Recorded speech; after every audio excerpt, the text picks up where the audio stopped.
अस्सलाम वालेकुम and welcome to जोर का जोर। आई होप आप लोग खैरियत से होंगे और अच्छे से अपना ख्याल रख रहे होंगे।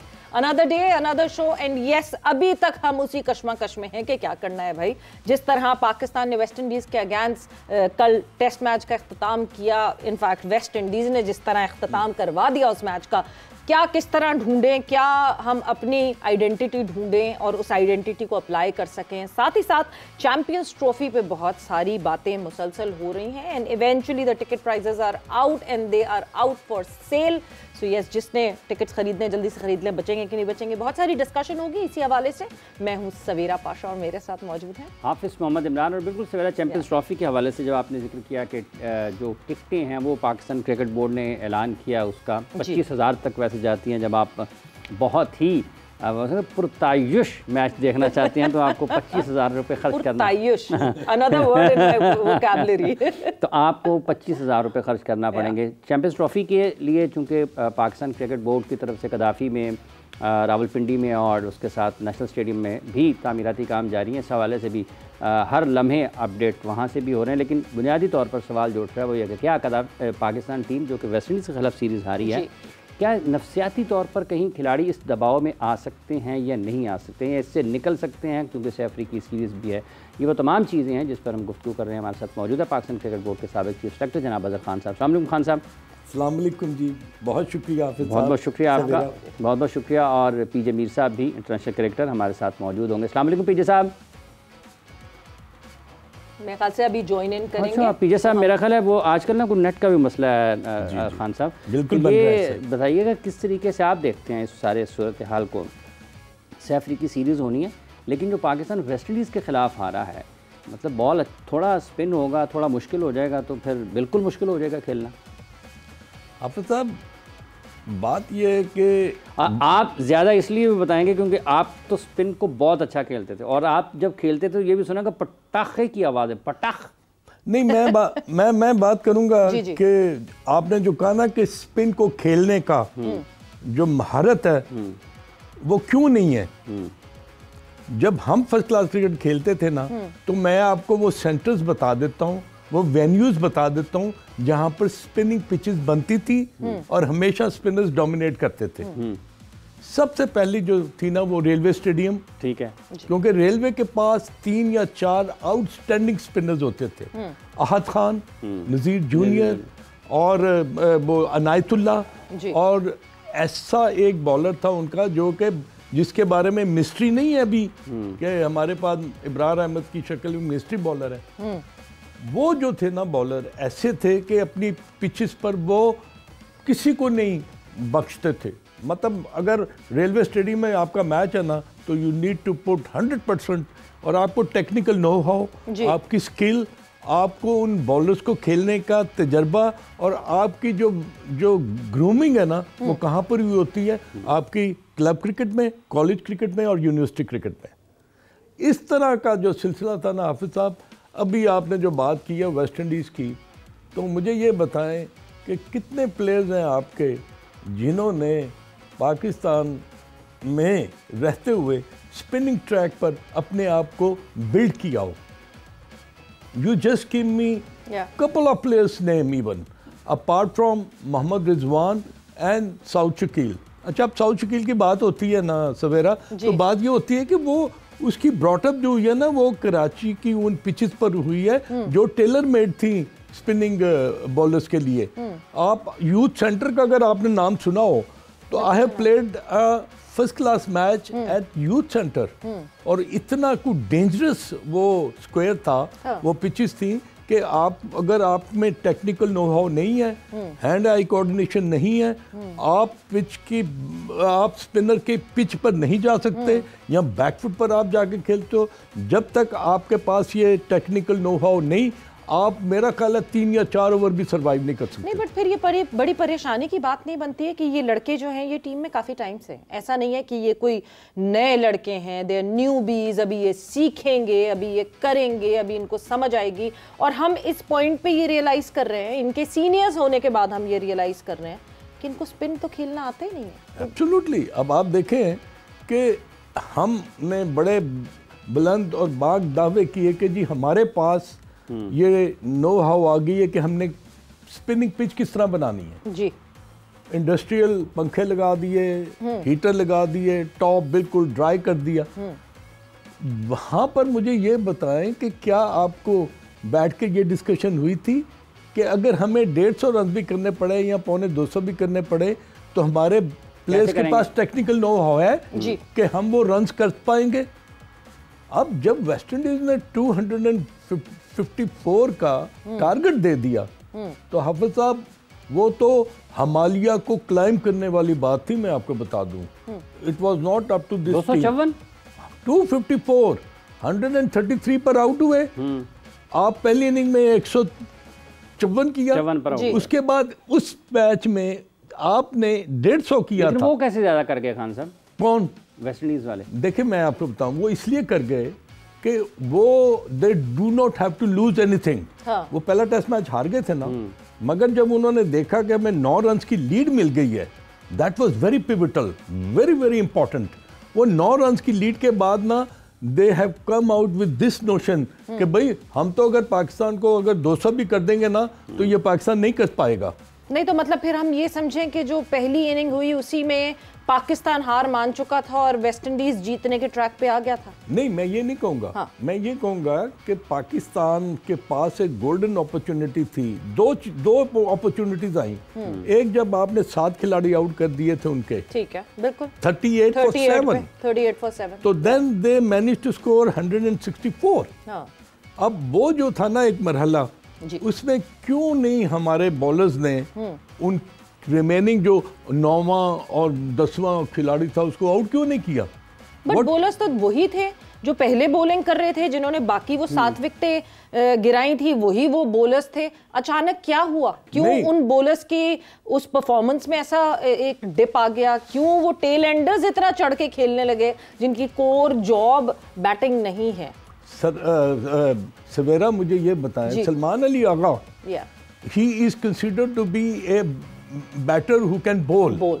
भाई आपने पूरे 2 टेस्ट मैचेस में उसको सिर्फ 2 ओवर करवाए। Where was your thinking? आपको तो ये सोचना चाहिए था कि मेरे पास एक ऑफ स्पिनर है, लेफ्ट हैंडेड बैटर अगर सामने है तो वो उसको गेंद राइट आर्म ऑफ स्पिनर का मुश्किल डालता है। But you have never try to give him a chance. अगर उसी को आपका ये मानना है फिर कप्तानी भी ठीक नहीं थी? ऑफ कोर्स कप्तानी जो है ना ये आती है, इनकैलकुलेटेड होती है आपकी जर्म्स में, आपके डीएनए में ये शामिल होती है। You try to become a good captain if you are a born leader. अगर आप बॉर्न लीडर नहीं है तो फिर आई डोंट थिंक सो कि आप बिट्स एंड पीसेस को मिला के आप ना कप्तानी अच्छी कर लेंगे। ये नहीं होता क्रिकेट में ना। देखें, जब भी आपने अच्छे कैप्टन के, माइक ब्रेले को हम क्यों मानते थे? उसने एशेज जिता दी 82 में। हाँ, और रे लिंगवर्ड्स को क्यों रे लिंगवर्ड्स को क्यों मानते थे? उसने ऑस्ट्रेलिया जाके एशेज जिता दी सिर्फ एक बॉलर से, जॉन स्नो से। तो if you are a ball leader, ब्रेले के पास तो इयन बोथम भी था ना? नहीं, इयन बोथम तो था, मगर इयन बोथम की कप्तानी इतनी गंदी थी कि उसको ड्यूरिंग द सीरीज खत्म कर दिया था। 2 मैच हारे जी, और उसके बाद माइक ब्रेले को बुलाया जी कि भाई you come and take the charge. तो थिंकिंग क्रिकेटर किसको कहते हैं? Who can lead from the front. और उसकी सोच में, क्रिकेटिंग स्किल में, वो डिसीजन मेकिंग में 10 प्लेयरों से आगे होता है। क्विक थिंकिंग हो और फॉरवर्ड थिंकिंग हो। सवेरा इसके बगैर मतलब आप डिसीजन नहीं ले सकते। अगर सलमान अली आगा को बॉल नहीं दिया तो who is at fault? चलें। अच्छा खान साहब, एक और इसको ये जो कप्तान वाला मामला है ये अपनी जगह पर एक है। बॉलर्स अगर आउट नहीं कर पाए बर वक्त, वेस्ट इंडीज रन कर गया और, लेकिन जो पाकिस्तान के बैटर्स की बात है, शान मसूद के 42 टेस्ट मैचेस हैं, रिजवान के 39 टेस्ट मैचेस हैं, बाबर आजम के 52 test match, 59 test match, 59 test matches, Salman Ali Agha के 21 टेस्ट मैच हैं, सऊद शकील के 19 टेस्ट मैच हैं।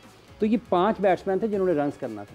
इनको क्या मसला है? इनके लिए स्पिन पिचेस अब तैयार की जाए। मतलब आप 59 टेस्ट मैचेस खेलने के बाद, 42 टेस्ट मैचेस खेलने के बाद, 39 टेस्ट मैचेस खेलने के बाद आप ये कहें स्पिन पिच तैयार करें ज़रा। नहीं, आप मुझे ये बताएं कि जो इस तरह की ये पिचेस बनी हैं और स्पिन पिचेस बनी है after the debacle of first test match against England, exactly, वो इनिंग से हारे आप, हाँ। अब आपके पास क्या सोल्यूशन रह गया था कि यार ऐसी पिच पे ना हो जो अनप्लेबल हो। उसमें आपको दी लेडी लक फेवर्ड यू, वहां पर आप 2 टेस्ट मैच जीत गए। उससे क्या हुआ कि एक टेम्पलेट बन गया, एक सिनारियो बन गया। ओह, हमें तो अब पता चला कि टेस्ट मैच जीत का फार्मूला क्या है, ये फार्मूला क्या है और पिचेस को बनाना किस तरह है। उसको शीटों से ढांप कर नीचे इंडस्ट्रियल पंखे लगा के और हीटर लगा के जितना भी आप टॉप जो है वो ड्राई कर सके वो कर लें। यही हुआ हाफिज साहब? ठीक है कि नहीं हुआ? यही हुआ। बट एक मैं चीज, एक आपने यहाँ पे लफ्ज बोला, मैं बिल्कुल उस पर आपसे फिर से एक दफा पूछना चाहूंगी। अनप्लेबल कंडीशंस, क्यों अनप्लेबल? आप अगर पहली इनिंग उठा के देखते हैं, क्या रेजिस्टेंस नहीं देखी रिजवान और सऊद की तरफ से? वो भी तो इसी 11 के खिलाड़ी हैं, उन्होंने भी तो कहीं ना कहीं कुछ थोड़ा सा एफर्ट दिखाया कुछ करने का, कोई रन्स जोड़ने का। बाकी और सब तो बिल्कुल, मतलब उनकी इंटेंशन भी नहीं दिखी बाकी और सब की। वाई अनप्लेबल क्यों कहलाई जाएगी? यहाँ पर आपके इस क्वेश्चन पर ना मैं बिल्कुल ये बात सहमत करूंगा कि किसी भी टीम में 2 खिलाड़ी कभी भी टेस्ट मैच नहीं जिताते। It is the combination of the whole 11 players, उनका कंट्रीब्यूशन है। अगर उनका कंट्रीब्यूशन नहीं होता सवेरा, तो फिर ये जो है ना, ये हमेशा आप अब क्या जी सऊद शकील और मोहम्मद रिजवान पर प्रेशर डाल दो, वो अगर करेंगे तो आपके बाकी मानदा प्लेयर जो है ना बड़े खुश होंगे। ऐसा नहीं होता। टेस्ट मैचेस में partnerships are very very important. और आपने जो आपका जो सेशन है ना, वो आपने जीतने हैं। अगर आपका फर्स्ट सेशन अगर अच्छा नहीं गया तो can you make a comeback in the second session? वो भी अगर नहीं होता तो then you are struggling in a test match. तो ये चीज जो थी ना, ये पाकिस्तान टीम को पता थी। और अब आप देखें कि अगर 3 इनिंग्स में from the second inning in the first test match, first inning of the second test match and third inning of the second test match, Pakistan could not score 150।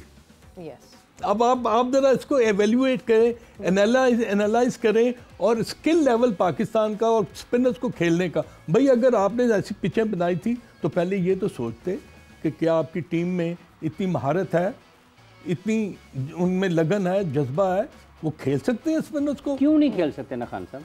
हाफिज साहब, आप अपनी पिचेस को जाके देख, आपको पता है फर्स्ट क्लास क्रिकेट जो हो रही है उसमें कितने 100 डबल सेंचुरियां हो रही हैं।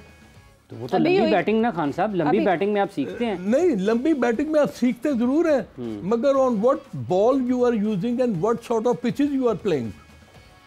मुझे ये भी तो आप बताएं ना कि अगर कराची में सारे मैचेस हो रहे हैं तो do you think those pitches are conducive enough कि आपके प्लेयर्स जो है वो नर्चर करेंगे उस लेवल पर जिस लेवल पर आपको टेस्ट क्रिकेट मिल रही है? नहीं, मेरा नहीं ख्याल। स्पेशली जिन मैदानों में इस वक्त क्रिकेट हो रही है वो तो इतने छोटे से हैं कि ज्यादा जोर से कोई शॉट मारे तो वो जाके घर पे टकराते हैं। सो प्रेसिडेंट कप तो अभी जिस तरीके से हो रहा है, आप उसकी सेंचुरीज की बात करें, अभी रिसेंटली अभी कल ही शायद डबल सेंचुरी एक हुई है, उसके बावजूद जो है आप उन डबल सेंचुरीज को कहाँ वेट करते हैं, कहाँ रेट करते हैं। ऑब्वियसली ये एक चीज जिस पे हम आगे जरा डिटेल में बात करेंगे। वक्त एक ब्रेक का हुआ है, ब्रेक पर जा रहे हैं, बट जब ब्रेक से वापस आएंगे एक सबसे इंपॉर्टेंट चीज, और ब्रेक से पहले ही मैं आपसे पूछ लेती हूँ, सबसे इंपॉर्टेंट चीज, आपने अगर ये स्पिन का फॉर्मूला बना लिया था और अब आपको पता था वेस्ट इंडीज ने आना है और उससे पहले जो हमारे डोमेस्टिक के अगर मैचेस अवेलेबल थे, हम क्यों नहीं इन कंट्रास्ट रखते अपनी इंटरनेशनल क्रिकेट को अपने डोमेस्टिक के साथ? क्यों हमें डोमेस्टिक में उस तरह की कंडीशंस नहीं प्रोवाइड की जाती जिस तरह की फिर इंटरनेशनल में मिले? ये इसी पर मैं अगर कहूँ कि वेस्ट इंडीज के जो लेफ्ट हैंड स्पिनर्स थे, वेरिकन, डोमेल वेरिकन, नाम सुना था पहले किसी ने उसका? 19 विकेट्स ली हैं सवेरा उसने। और उसकी जो आप अगर उसकी बॉलिंग में जो सबसे अच्छी चीज हाफिज साहब जो नजर आई ना, वो क्रीज को उसने बहुत उम्दा तरीके से इस्तेमाल किया। He has taken more wickets with the ball which came with the arm. Break से उसने इतने ज्यादा आउट नहीं किए, जो गेंद अंदर आया वो पैडों पर लगा और आउट। अब बात ये है कि जब आप के टॉप प्लेयर्स जो हैं, 4 या 5 जो टॉप प्लेयर्स हैं, अब आ जाके आप कहते हैं मोहम्मद रिजवान और सऊद शकील के ऊपर प्रेशर डले, यही बचाएं। पहले 4 कुछ नहीं कर रहे और पिछले 4 भी कुछ नहीं कर रहे। निचले वाले, और दरमियान में 3 वाले फंस रहे हैं। 3 वाले फंस गए। नहीं, लेकिन खान साहब एक जो सवाल है ना कि जैसे आपने कहा कि पिचेस नहीं मिल रही हैं, लेकिन जो 59 टेस्ट मैच खेल चुका, जो 42 टेस्ट मैच खेल चुका, जो 39 टेस्ट मैच खेल चुका, उसने तो अडेप्ट करना है ना। ये जो मैच हुआ है वेस्ट इंडीज के खिलाफ जी, आपने कभी ऐसी पिच देखी है? चले मुझे आप बताइए, इतनी क्रिकेट आप फॉलो करती हैं और सवेरा भी करती हैं। फिर ये जो साउथ अफ्रीका में जाकर खेलते हैं, ऑस्ट्रेलिया में जाकर खेलते हैं, वैसी पिचेस भी यहाँ पे नहीं मिलती ना। नहीं, ऐसी नहीं, वो अडेप्ट करते हैं ना, अडेप्ट करते हैं। हाँ। इसलिए कि वहाँ की पिचेस में ना इस तरह का जो है ना अनप्लेबल जो बाउंस कह लें। अच्छा, जावेद मियाँदाद खेल रहे होते, वो ये कहते पिच ठीक नहीं है, मैं इसलिए आउट हो गया हूँ। नहीं तो इंग्लैंड के खिलाफ क्या हुआ था? नहीं, बट फिर एक और सवाल बनता है, ब्रेक पर जाएंगे हम, अगर ब्रेक से वापस आएंगे तो सवाल का जवाब आपसे फिर जानेंगे। फिर वेस्ट इंडियन बैटर्स जो हैं वो करने में इस दफा कामयाब कैसे हो गए और हम नहीं कर सके। वक्त ब्रेक का हुआ, ब्रेक पर जा रहे हैं, ब्रेक से वापस आते हैं तो डिस्कशन को आगे बढ़ाएंगे।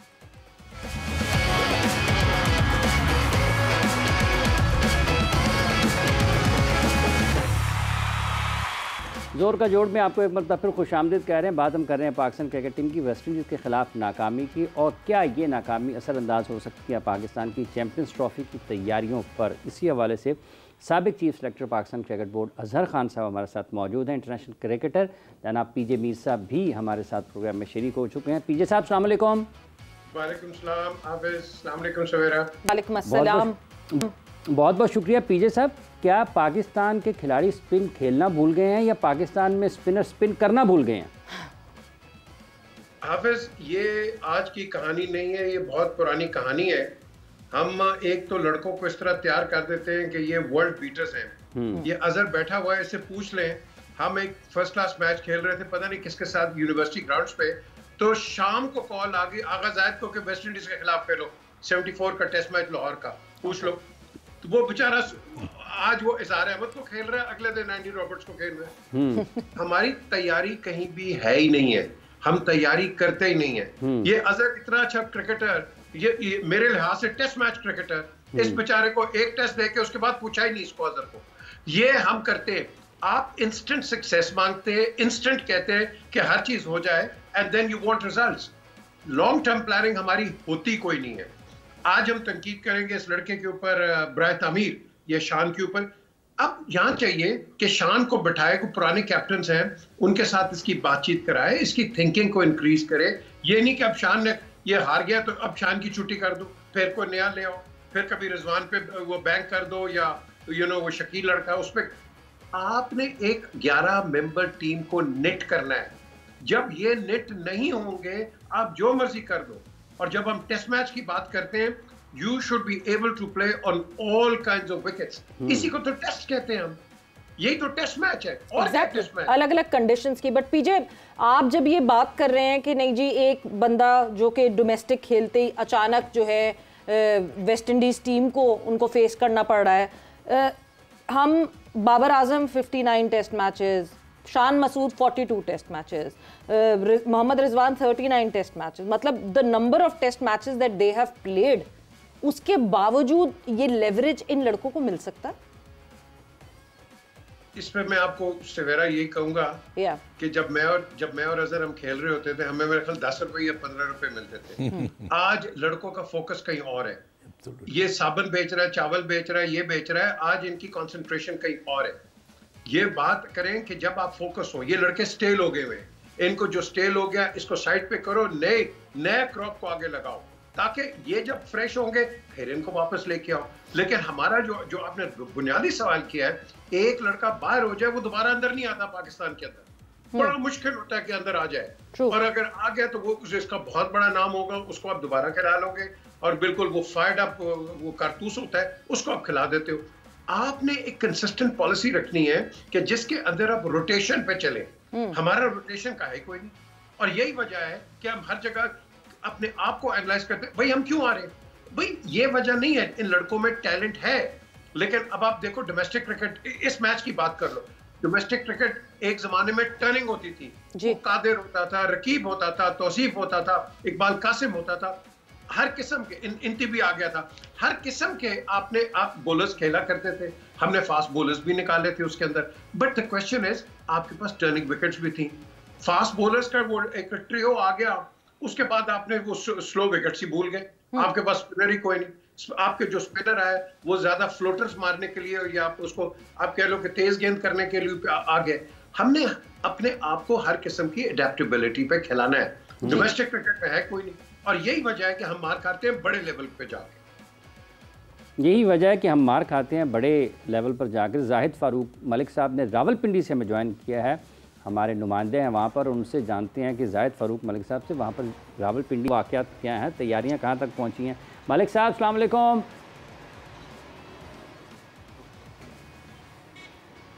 वालेकुम सलाम व रहमतुल्लाहि व बरकातहू। क्या कैसे हैं आप? बिल्कुल खैरियत से। चेयरमैन पीसीबी मोहसिन नकवी साहब जो हैं वो पिंडी स्टेडियम में मौजूद थे। क्या अपडेट हुई, क्या अपडेट दी उन्होंने, और क्या हम तैयार हैं प्रॉपर्ली चैंपियंस ट्रॉफी के लिए? जी बिल्कुल, अमेरिका से वापसी के बाद चेयरमैन पीसीबी जो हैं अभी पहुंचे हैं पिंडी क्रिकेट स्टेडियम में, और उन्होंने जायज़ा लिया है जो इंतज़ामात हैं, और इसके हवाले से उनके साथ डिप्टी कमिश्नर इस्लामाबाद पिंडी और एसी सिटी भी मौजूद थे, और उन्हें ब्रीफ किया गया तरक्याती कामों के हवाले से, और बताया गया कि जो कुर्सियां भिजवाई गई थी कज़ाफ़ी स्टेडियम लाहौर से वो 90% तक वो मुकम्मल हो गई हैं। और अगर देखा जाए तो सुहेल तनवीर और शुएब अख्तर जो इनक्लोजर है, और इसके साथ साथ मीरा बख्श जो इनक्लोजर है, और वो बिल्कुल मुकम्मल हो गए हैं। और इसी तरह जावेद मियांदाद वहाँ पे कुर्सियों को नए रंग कर दिए गए हैं। जो 2 नई एलईडी लगनी है उनमें से एक फिक्स हो गया, आज उसको टेस्ट भी किया गया है इस हवाले से, और एक नई जो मीरा बख्श इनक्लोजर के ऊपर एक नई स्क्रीन लगाई जा रही है। Of white colour media centre के बाहर की बिल्डिंग को कर दिया गया, रंगो रोगन हो रहा है, और आप कह सकते हैं कि चैंपियंस ट्रॉफी की तैयारियों के हवाले से पिंडी स्टेडियम अभी भी आगे है, और किसी भी वक्त मैचेस हो सकते हैं। 16 पिचेज हैं, क्यूरेटिव दिन रात उसके ऊपर काम कर रहे हैं। यही जायजा लिया आज चेयरमैन पीसीबी ने आज आते ही, और उन्होंने इत्मीनान का इजहार किया, और फिर उन्होंने हदायत भी की है कि जो बाकी मानिंदा काम है वो छोटे छोटे काम हैं। 20 नए जो बॉक्सेस हॉस्पिटैलिटी बनाए गए हैं वो भी मुकम्मल हो गए हैं, और जो छोटा मोटा रह गया है एक काम जो इस तरफ आप कह सकते हैं पवेलियन एंड की तरफ 2 नए बॉक्सेस बनाने हैं, वो भी हतमी मराहल में है। तो उन्होंने आज शाबाश भी दी है जो यहाँ पर काम करने वाले हैं, और उनको बताया गया है कि हमारी तरफ से पिंडी क्रिकेट स्टेडियम चैंपियंस ट्रॉफी खेलने के लिए बिल्कुल मुकम्मल है। और अब लाहौर के बारे में, कराची के बारे में कुछ मैं नहीं कह सकता, लेकिन अगर आप पिंडी स्टेडियम के बारे में कहा जाए तो आज चेयरमैन पीसीबी काफ़ी यहाँ से मुतमिन गए हैं, इत्मीनान का इजहार किया है। बहुत शुक्रिया मलिक साहब आपके अपडेट देने का। और एटलीस्ट ये एक वेन्यू है जिस कहने की तैयारी मुकम्मल हो गई, 2 के अभी वो 2 बॉक्सेस उन्होंने कहा है जो कि बाकी हैं। बट एक बड़ी अच्छी बात और अप्रिशिएट करना चाहिए, Pakistan cricket board has announce कि जितने लेबर्स इस पे काम कर रहे थे दिन रात काम कर रहे हैं, 6 फरवरी को गालिबन उनके लिए एक डिनर प्लान किया गया है कि उन सबको इन्वाइट करके और उनको वो डिनर करवाया जाएगा, which is a very good thing. क्योंकि आप जब ये देखते हैं, स्पेशली गद्दाफी स्टेडियम को जब आप देखें, कोई आसान जॉब नहीं थी। मतलब एक काम जो हमने साल में करना था वो हमने कुछ गिने चुने महीनों में कर दिया। बिल्कुल आपने सही कहा सवेरा, ये बहुत मॉन्यूमेंटल किस्म का एक टास्क था जो कि आई थिंक के मोहसिन नकवी साहब ने एज ए चेयरमैन पीसीबी दिन रात लगकर, और उनकी पूरी टीम ने, और ख़ास तौर पर जो आप बात कर रहे हैं उन लोगों की जिन्होंने वहाँ पर दिन रात काम किया, वो डिज़र्व करते थे अप्रिसिएशन। और ये अप्रिसिएशन इन शेप ऑफ एक ऐसी अप्रिसिएशन है जो कि उनको थोड़ा सा होल हार्टेडली उनको और उठाएगी, और वो आगे भी काम करने का जज्बा जो है वो और भी बढ़ेगा। तो ये एक बहुत अच्छा इक़दाम है पीसीबी की तरफ से कि वो रिकग्नाइज़ कर रहे हैं उनके काम को, उनकी मेहनत को। और इंशाल्लाह आप देखिएगा कि ये जो चैंपियंस ट्रॉफ़ी है ये एक बहुत ही ज़बरदस्त किस्म का इवेंट होगा, और पाकिस्तान जो है ना वो जो 3 स्टेडियम जो है ना ये ऐसी शक्ल देंगे कि दुनिया अश कर बैठे। जी मीर साहब, आपको लगता है कि ये जो 25 की चैंपियंस ट्रॉफ़ी है ये पाकिस्तान क्रिकेट यहाँ से एक नए दौर में भी दाखिल हो सकती है, अगर जैसे अभी खान साहब ने जिक्र किया कि तीनों स्टेडियम्स जो हैं क्योंकि उनमें बहुत ज़्यादा तामीराती काम किया गया है, बिल्कुल लाहौर का जो कदाफी स्टेडियम में ये तो बिल्कुल बदल गया, तो इसके बाद पाकिस्तान को इसके क्या फ़वायद होने चाहिए और पाकिस्तान को आगे बढ़कर ICC के इवेंट्स के लिए अब क्या करने की फिर ज़रूरत होगी? फिर सबसे पहले तो आप इन स्टेडियम को भरें ना, स्टेडियम्स को भरें। ये सबसे पहला है कि आपने एक दुनिया को विजुअल ऑप्टिक्स देने हैं। ये टेलीविजन पे पूरी दुनिया में मैच दिखाए जाएंगे और आपने दिखाना है कि आपके पास लोग हैं देखने वाले। अब आप इसका क्या करेंगे? कई लोग 5,000 नहीं अफोर्ड कर सकते, कई हज़ार नहीं कर सकते। आपने ठीक है रखी है, ये एक डायनामिक्स है, ये पूरी दुनिया में होता है। इंग्लैंड में ज्यादा महंगी होती हैं, बट द क्वेश्चन इज आपने बाकी स्टेडियम उसकी जो कैपेसिटी पर्टिकुलरली लाहौर की जो आपने बढ़ाई है, ये कैसे भरेंगे? मैं आज भी कहता हूँ, पहले भी कहता रहा हूँ कि आप स्कूल्स को इनवाइट करो, बच्चों को, बच्चियों को, ताकि आपका एक एम्बियंस क्रिएट हो, एक एम्बियंस क्रिएट हो दुनिया के लिए, और ग्राउंड के अंदर भी आपका एक एम्बियंस क्रिएट हो ताकि पता चले कि भाई पाकिस्तान में लोग क्रिकेट को पसंद करते हो, देखने आ रहे हैं। यूजुअली आप देखते हैं कि जो मैचेस हम दिखाते हैं टेलीविजन पे, ये लास्ट मैच ये वेस्ट इंडीज का देख लो, वो इस तरह हो रहा था, कोई फर्स्ट क्लास मैच में इतने लोग नहीं होते यार, खुदा के लिए। तो द क्वेश्चन इज आपने अपनी मार्केटिंग को थोड़ा बढ़ाना है, आपने अपने डायनामिक्स को पहले एक रिहर्सल अभी आपको शुरू कर देनी चाहिए। ये नया स्टेडियम बना है, आपने गेस्ट को कैसे लेके आना है, क्या आपके डायनामिक्स होंगे, सिक्योरिटी क्या होगी, आई एम श्योर ये करते होंगे। आपको लगता है कि कॉर्पोरेट्स को इस चीज में सामने आना चाहिए? बिकॉज हम दुनिया भर में देखते हैं कि जैसे ब्रेस्ट कैंसर अवेयरनेस के लिए, अलग अलग चीजों के लिए बच्चों को उनके कपड़े, उनकी शर्ट्स पहनते हैं, वो जो अलग अलग ब्रांड्स होती हैं वो स्पॉन्सर करती हैं, अलग अलग स्कूल्स के बच्चे आते हैं और वो बैठते हैं और कॉर्पोरेट इसमें इन्वॉल्व होता है। तो मे बी PCB को खुद करने के बजाय अपनी मार्केटिंग टीम को ये चीजें, प्रपोजल्स आगे बढ़ाने चाहिए। Very well said, absolutely, that is the way forward. हर चीज PCB खुद नहीं कर सकता, आप इसको आउटसोर्स करो, और जब आप आउटसोर्स करोगे आपकी इनपुट अच्छी आएगी। क्योंकि देखो ना, PCB के अपने बड़े अंदर मसाइल होते हैं, इनके हजारों काम होते हैं, ये उन पे लगे हुए हैं। अब ये इन पे भी लग जाएंगे तो फिर ये काम क्या करेंगे अपना? It is not easy to maintain a ground. It is not easy to run and host a cricket match. तो उस लिहाज से आपने बिल्कुल सही कहा, इनको चाहिए अब ये कॉर्पोरेट्स को बताएं कि भाई आप इसको किस तरह मार्केट करेंगे, किसको लेके आएंगे। एक ब्रेनस्टॉर्मिंग करें ना यार, क्यों नहीं कर सकते brainstorming? Does it cost much? No. आप बिठाएं, ये चेयरमैन बैठे, बाकी बोर्ड ऑफ गवर्नर्स जो भी इनके मार्केटिंग बैठ के, और and to what you have suggested, I think that is the way forward. But लेकिन करे तो करे कौन, ये भी तो बताएं ना मुझे। कहाँ बढ़ेंगे खान साहब? अब आपको लगता है कि ये एक मसला है कि शायद आज जब क्रिकेट खेली जाती है तो बहुत ज़्यादा पैसा मिलता है, मिलना चाहिए और भी ज़्यादा मिले। आपको लगता है कि एक ईजी बनी हो गई है तो खिलाड़ियों की कारकर्दगी का मायार वो नहीं रहा? क्योंकि अभी PJ मीर साहब बता रहे हैं कि आप खेला करते थे उस वक्त तो 10-15 रुपये टेस्ट मैच के मिलते थे। देखिए, PJ ने बड़ी ज़बरदस्त बात की है। एक तो मार्केटिंग की जो सवेरा ने बिल्कुल उन्होंने कॉम्प्लीमेंट किया है सवेरा को, और होना भी यही चाहिए।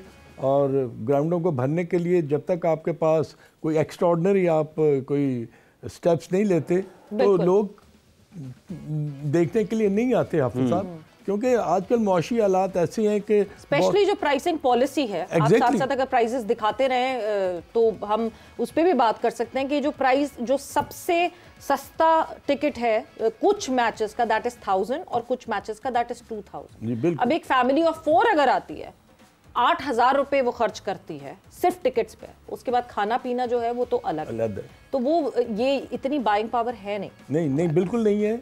और ये हाफिज साहब के अब क्वेश्चन को मैं अगर थोड़ा सा बढ़ाऊं तो देखिए, हम वेस्ट इंडीज़ की टीम के बारे में जो बात कर रहे थे और जो PJ ने भी बात की थी, वो ये थी कि वेस्ट इंडीज़ के पास कहाँ से टेक्निकल नो हाउ आ गई कि वो स्पिनर्स को इतना अच्छा किस तरह खेलना शुरू हो गए। अब मैं आपको बताऊं कि गयाना जो है ना, वहाँ पर बॉल पहले बॉल से ही स्पिन करता है जी।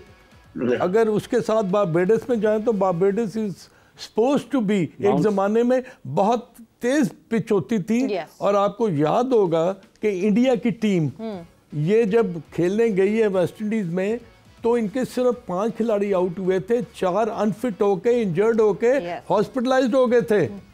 तो कुंबले को भी जिसमें बॉल लगा था शायद, ये नैरी कंट्रैक्टर की मैं बात कर रहा हूँ, I am talking about in 60s, उसको बॉल लगा था और he went to the hospital और उसकी डेथ हो गई थी।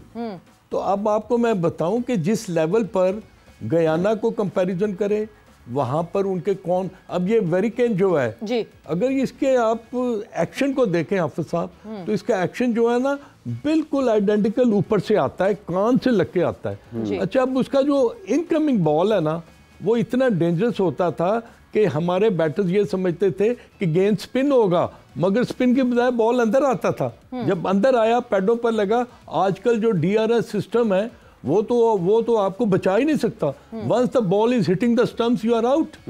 और उसने अगर अंपायर ने आउट दे दिया तो बचने का कोई भी मुश्किल नहीं था। और पाकिस्तान के जो बॉलर्स थे ना, एक ज़माने में अब्दुल कादिर से मेरी बात हो रही थी, अल्लाह ताला उन्हें जन्नत नसीब करे, वो कहते अगर मेरे फ्लिपर पर आउट देना शुरू करते ना तो मेरी तो 350-400 विकेटें होनी थी। तो अब तो आपको बचने का चांस ही नहीं है। अब एक बंदा 19 विकेटें ले रहा है और आप देखें कि वेरिकेन ने एज ए बैटर कितनी परफॉर्मेंस दी है। नंबर 10 पर वो बैटिंग करने आ रहा है और वो रिवर्स स्वीप जो खेल के ना आपके बॉलर्स की लाइन एंड लेंथ खत्म कर रहा है। तो अब बात वही आ जाती है कि टेक्निकल नो हाउ हमारी बहुत है, हम बड़े यूज्ड टू हैं, मगर practically we are zero. But practically if we are zero, so पीजे इसका मतलब ये है कि we have zero game awareness. हम प्रैक्टिकली उसको अप्लाई नहीं कर सकते। Because I am sorry to say, Shan जिस वक्त डेस्क पे बैठ के, जिस वक्त प्रेस कॉन्फ्रेंस में बैठ के बात कर रहे होते हैं, he seems to be so much technically sound and game awared, but जिस वक्त वो फील्ड पे होते हैं as a batter and even as a captain, वो इतने वेल अवेयर क्यों नहीं लगते? ये इसलिए देखो, अब शान की जब आप बात करते हैं, वो गैप देता है। ये इसको अजहर को पता है कि एक HSN कॉलेज के कोच होते थे रब साहब, तो वो कहते थे कोनी दिखाओ। जब कोनी दिखाओगे आपका गैप होएगा नहीं बैट एंड पैड का, या कोनी दिखाता कोई नहीं है। तो जब आप एक टेक्निकली आपके पास बताया नहीं किसी ने कोनी दिखाना, बात देख लो, कोई सिंपल चीज अजहर से पूछो, हमें नजर मोहम्मद और दूसरे वो शरीफ और आगा सादत वगैरह हमें यही बताया करते थे यार, बिल्कुल ठीक, यही हमारे कोचेस होते थे। द क्वेश्चन इज कि इन लड़कों को बताने वाला कोई नहीं है। इनको अगर कोई इनसे देखो 1-on-1 आपको टॉक करनी चाहिए। आपने कोचेस रखे, अच्छी बात है, लेकिन मेरी नजर में ये फ्लाइंग कोचेस हैं, ये लाहौर टू इस्लामाबाद वाली फ्लाइंग कोचेस हैं। इनको चाहिए आप ऐसे कोचिंग करो कि लोगों के अंदर इंस्टिल करो, इनको इंस्पायर करो, इनको टेक्निकली करेक्ट करो। जो लड़का आप डोमेस्टिक की कोचिंग की बात कर रहे हैं, हमें चक करते हुए बॉलर्स दिखते हैं डोमेस्टिक में, उसके बावजूद वो कॉल आउट नहीं होते, और ये क्या सही करेंगे फिर टेक्निकली किसी को? फिर आपकी इनकॉम्पिटेंस है ना, आपकी इनकॉम्पिटेंस से किस किस्म के कोचेस आप लेके आ रहे हो। ये तो आपकी फिर ओवरऑल इनकॉम्पिटेंस नजर आ जाती है कि जब आप ये निशानदेही की है कि ये चक कर रहे हैं, तो फिर where are those coaches, where are your selectors? आपने किस बेसिस के ऊपर उनको खिला दिया? That means your selectors are useless, that means your ये जो कोचेस हैं दे आर यूजलेस। ये तो आपका इमीडिएट एक्सपोजर हो गया जो आप बात कर रही हैं सवेरा, और ये एक डेंजरस चीज है कि आप एक ऐसी चीज को जन्म करते हो कि जो आगे जाके रिकवरी नहीं है। हमारे क्रिकेट के अंदर फॉर एग्जांपल माजिद खान, ये ऑफ स्पिनर आए थे, फास्ट बॉलर आए थे, ये पहले फास्ट बॉलर, इनको कहा जी ये टुंड मारते हैं, उसके बाद ही change, he converted into a batsman and then an occasional off spinner. तो देखो ये तो एक एक्सेप्शन हो गया, लेकिन बाद में इतनी रिकवरी कौन कर सकता है, मुझे बता दें। बहुत मुश्किल। And having an I for a player, मेरा ख्याल से एक बहुत सबसे इंपॉर्टेंट चीज है कि आपको देख के अंदाजा हो कि ये प्लेयर किस चीज के लिए केपेबल है और क्या चीज अच्छी कर सकता है। और हमने पास्ट में देखा कि प्लेयर्स ने अपना स्टाइल ऑफ बॉलिंग चेंज किया, बट वो एक बड़ी एज में नहीं हो सकता। बट विद दैट यस, हमारी तो दुआएं रहती हैं पाकिस्तान क्रिकेट के लिए, चाहे वो डोमेस्टिक हो या नेशनल हो। थैंक यू पीजे मीर साहब फॉर ज्वाइनिंग इन। अजहर साहब thanks a lot for being here. वक्त यहाँ पे जोर का जोड़ का खत्म हो गया। सवेरा पाशा को और हाफिज इमरान को इजाजत दीजिए। अपना बहुत ख्याल रखिएगा। टेक केयर, बाय बाय, अल्लाह हाफिज।